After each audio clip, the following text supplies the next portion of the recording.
अस्सलाम वालेकुम दोस्तों, तुसी देखदे पे YouTube channel Ravi buffalo TV ते मैं मलिक उमर।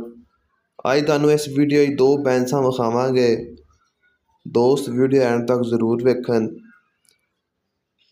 एक बुरी बैंस है ते एक काली बैंस है। माशाल्लाह दोवें बैंसां बहुत ही नस्ली ने। दोस्त वीडियो एंड तक जरूर वेखन। मुकम्मल डिटेल कीमत और लोकेशन दसी जाएगी।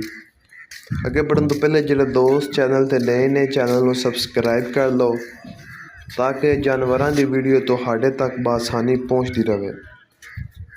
यह तीसरे सूबे भैंस है, तीसरा सूआ सूई है। 4 दिन पहले सूई है, नीचे कट्टा है। बहुत ही नस्ली भैंस है। यह वीडियो दोपहर 11 बजे बनाई जा रही है। आज तारीख है 10 सितंबर 2024।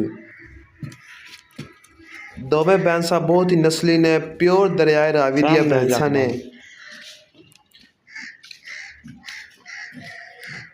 माशाल्लाह खूबसूरती चेक करो भैंस दी। मुठ भर थन लगा होया।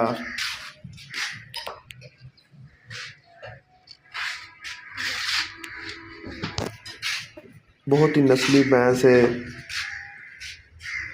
भैंस को दोवां टाइमां दा दुध 14 किलो है। आर्डर क्वालिटी चेक करो भैंस दी। माशाल्लाह पसमा बहुत खूबसूरत है भैंस दा।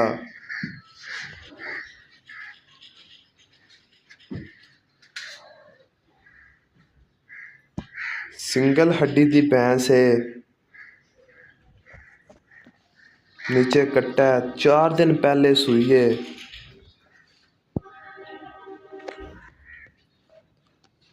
माशाल्लाह लिबास चेक करो।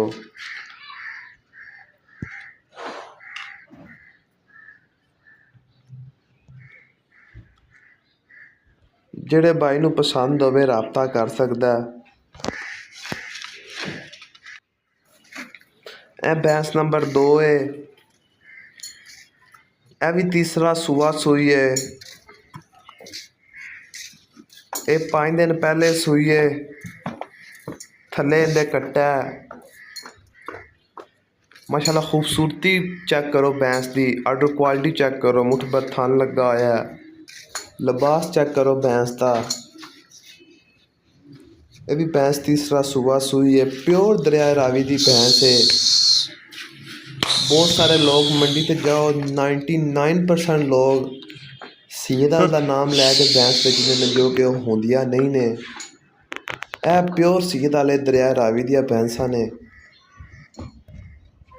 सब तो ज़्यादा दुध देने वाली भैंस दरियाए रावी दी भैंस होंदी है।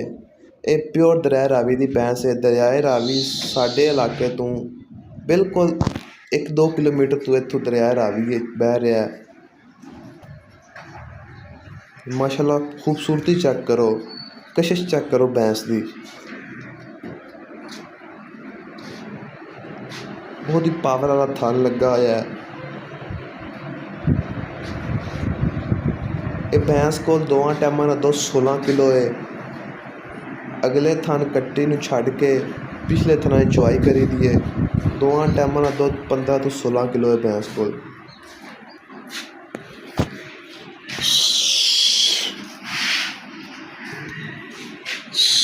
माशाल्लाह कशिश बहुत है भैंस है, खूबसूरत बहुत है। जेड़े भाई नू पसंद होवे राबता कर सकदा है। भैंस नंबर 1 दा रेट 4,20,000 ते भैंस नंबर 2 दा रेट 5,30,000। जेड़े भाई नू पसंद होवे राबता कर सकदा है। राबता नंबर 0309 19 99 787। शुक्रिया।